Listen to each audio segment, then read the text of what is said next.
பகவத்கீதையில் 3வது சாப்டரில் 26வது ஸ்லோகம்.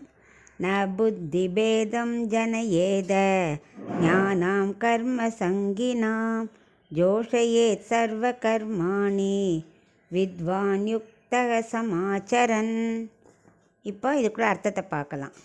ஆத்ம ஞானம் முழுசாக கிடைக்காதவர்களுக்கு, இன்னும் கர்மாவில் பற்று உள்ளவர்களை அவர் கர்ம சங்கின்னு சொல்கிறார். அவளுக்கு புத்தி பேதத்தை ஏற்படுத்திடாத. அதாவது கர்மயோகத்தை விட ஞான யோகம்தான் பெஸ்ட்டுன்னு நீ அட்வைஸ் பண்ணியானா அவள் குழம்பி போயிடுவாள். அதனால் அவளுக்கு குழப்பத்தை உண்டு பண்ணாத. உனக்கே கர்மயோகம்தான் முக்கியம். ஏன்னா அது நீ சத்திரியன். அதை தர்மத்தை விட்டுட்டு ஓட முடியாது. தர்ம யுத்தத்தை நீ பண்ணி தான் ஆகணும். அப்படி இல்லாமல் நான் ஞான யோகம் பண்ணுறேன், நீ காட்டுக்கு போனாலும் கொஞ்ச நாளில் நீ என்ன நினைப்ப? நாட்டை பற்றி நினைவு வந்துடும்.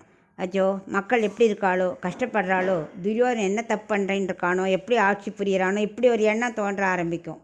உடனே என்னாகும்? ஞான யோகமும் கிட்டாது. இப்போ கர்மயோகத்தில் நீ தப்பு செஞ்சிட்ட, பாதியில் ஓடி போயிட்ட. அதனால் அப்படி இல்லாமல் பழக்கமில்லாத ஞான யோகத்தை செய்கிறத விட்டுட்டு, அர்ஜுனா, உனக்கே பழக்கப்பட்ட கர்மயோகத்தை செஞ்சியானா அதில் ஆசை கிடச்சி வெற்றி கிடச்சி நீ நன்னா வாழலாம். ஆக்சுவலாக உனக்கு ஞான யோகம் வேணும்னு வச்சுக்கோ. நீ என்ன பண்ணியிருக்கணும்? உபதேசம் கேட்ட உடனே யுத்தம் பண்ணிவிட்டு ராஜ்யத்தை யுதிஷ்டர்கிட்ட விட்டுட்டு நீ அப்போ ஞான யோகத்துக்கு போகிறேன்னு நீ ஞானத்தை பண்ணுறேன்னு நீ போயிருக்கணும். போனியா? போவியா? இல்லை. ஏன்னா உனக்கு இன்னும் அந்த ஆசை இருக்குது. உனக்கு இன்னும் கர்மயோகத்தை தான் உனக்கு இன்னும் பற்று இருக்குது. அப்படி இருக்கும்போது மக்கள்கிட்ட கர்மயோகத்தோட ஞான யோகம் தான் பெஸ்ட்டுன்னு சொல்லி நான் போகிறேன் நீங்களும் வாங்குவோன்னா மக்கள் குழம்பி போயிடுவா. ஏன்னா அவளுக்கு இன்னும் சம்சாரத்தில் பற்று இருக்குது. குடும்பத்தை விட்டுட்டு அவளால் சட்டுன்னு வர முடியாது. அவள் குழம்பி போயிடுவா.